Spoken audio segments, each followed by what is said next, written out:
When Sophie first stepped into the old Manhattan apartment, she didn't just see cracked walls and creaky floors, she saw potential.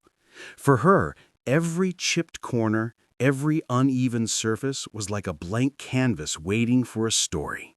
She'd worked on dozens of projects before, but something about this place felt different. Maybe it was the tall windows, maybe the way the afternoon light poured through the dusty glass. It felt like a beginning. An hour later, she met Jack. Tall, broad-shouldered, with a well-worn measuring tape hooked to his belt.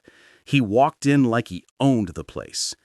Jack had renovated more apartments than he could count and didn't believe in decorative nonsense. He trusted solid beams, not soft color palettes.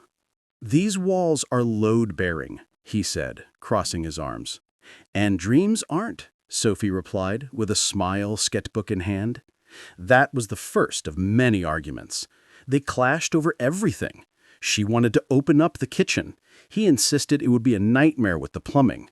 She picked warm, soft colors. He called them too romantic for a practical apartment. But somewhere between their stubbornness, something changed. Jack started noticing how her sketches had a certain grace, how she saw possibilities he'd never even considered. Sophie, in turn, began to admire the way he worked, focused, precise, steady. Weeks passed. Every morning he'd show up first, already working, and she'd bring him coffee, half as a peace offering, half as a quiet ritual. Their banter softened into conversations, their disagreements turned into shared solutions. One rainy afternoon, they were both installing floating shelves in the living room. The city outside was gray, but inside the apartment, warm light filled the space. When their hands brushed, neither of them pulled away right away.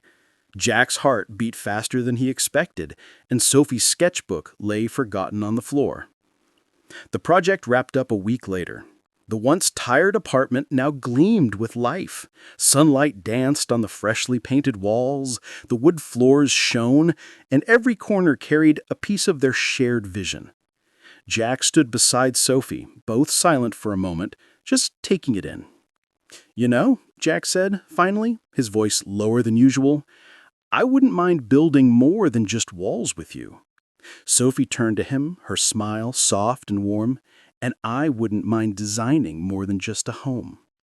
The renovation ended that day, but their story, the real one, was just beginning.